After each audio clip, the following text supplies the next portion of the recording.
What do you need to know if you are planning on getting only one parrot? Are there problems down the road with that? Hey guys, I'm Kaylin, the author of the Parrot Bliss Bond and Get to Know African Greys and Cape Parrots and Feathered Splendor and 30 Perfect Apartment Parrots. Sorry, I have to go through that real quick. Anyway, if you want to find them, links below. I have over 20 species of parrots. My mission is to help you improve your blissful bond so that if you only get one parrot, you know what you're getting into, or maybe you'll change your mind and get two. My other mission is to try to get the gardeners to be quiet. Now let's get to it. If you are only planning on getting one parrot, let's talk about 3 things that you should know. Number 1, parrots are super social. There are some species of parrots that do better by themselves. They're more independent. There are way more species that are social and don't do well by themselves. But even the ones that do well by themselves, it doesn't mean that they are going to thrive with no other parrots around for them to see or hear or, maybe not interact with, but kind of like interact with. For example, my male Indian ringneck Milo, because Indian ringnecks tend to be more independent, he still has a best friend, which is my Pionis Ale. He isn't with him like this all the time, the way my green cheek conures are. We have a pair of green cheek conures, and if there's one, there's the other one. They're touching, they're under each other's wings. So the Indian ringneck's not like that, but he still really benefits from having a friend. Number 2, with a lot of species of parrots, when they're by themselves, they're gonna feel like they don't have anyone to relate to. So think about in school, maybe your favorite art class is art. Good example for me, because that was one of my favorites. And then let's say they're like, oh, sorry, there's too many students. We're gonna kick you out of art and put you in some language class, I don't know. Whatever, fill in the blank. And I go into the class, I don't know anybody, and they're all speaking this language, and I'm like a stranger in a strange land. At least they're people. When you have a parrot and you put them in with humans and no other parrots, they tend to lose their parrotness because they just don't have anyone to identify with. They don't have anyone to be themselves with. So it's not as good for them. And then they also tend to become needy and depend on the human because they don't have any parrots to relate to. So they become more needy, and it can be difficult. This is when parrots might get a little more bitey, trying to get your attention, where parrots might get a little more squawky because they're lonely, because they're sad, because they're trying to get your attention.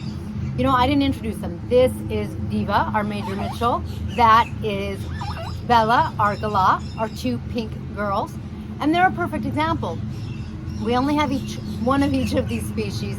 And they seem like they're okay, but they needed to at least have a flock. And so they are actually housed together.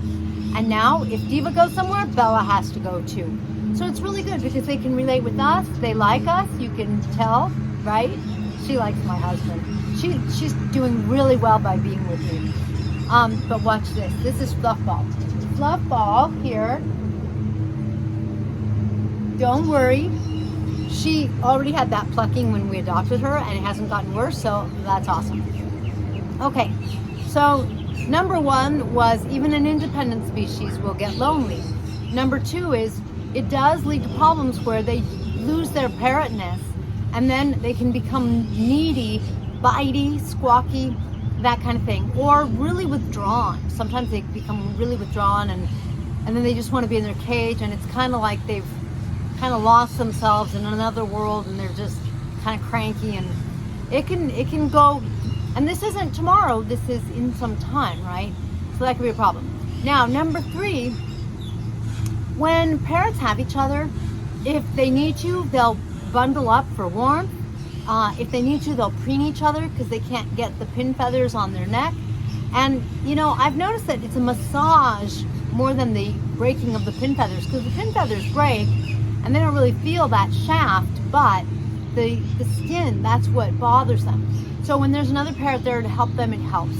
Just like you, it's really nice to have a friend, except parrots are so social that you probably don't spend 24/7, 7 days a week, 52 weeks a year with your best friend straight, right? Parrots do.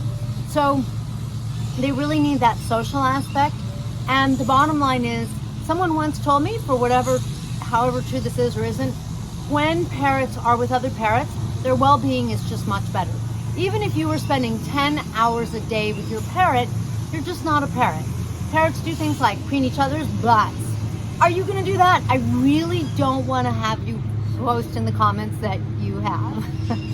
I mean, if you have, I'm gonna kind of be like, kudos to you, but that's just not so great.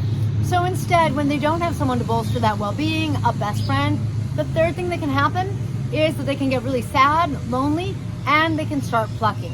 There are some species of parrots where some vets who are pretty savvy, they'll be like, does this bird have a buddy? They know that that is really important, and that can make all the difference. So you may feel like you can get just one parrot and it's because it's going to be your companion. And there's an old myth that you should only have one parrot because that way they'll bond with you. The correct thing to say about that is, if you only have one parrot, they'll get needy with you. They won't necessarily be in balance. Some parrots adjust in time, and it might be okay. It might. Or, oftentimes my vet says that she has seen every species of parrot come into her clinic plucking. Problem. Plucking isn't always due to being sad, being kind of lonely, but it certainly can be a contributor. So instead, avoid the problems by just having two parrots. That way, if you don't have as much time, you're kind of busy with school or work, you sleep by yourself at night, which is strongly recommended, because if you have a parrot, you might roll on it and smush it. I know someone who did that. They were miserable. They were so upset. So you probably don't sleep with your parrot. That's time they're usually with their flock. You probably go to work or to school, or you have friends that you go out with. That's a lot of time that you're not spending with your parrot. And you're not a parrot. So avoid these problems in the long run. Increase your parrot's well-being, and recognize that when you spend time with both of your parrots, they are still going to adore you. Except when you're not around, you're not going to feel guilty, and they're not going to get needy, and they're not going to get screamy, because they will still have a buddy.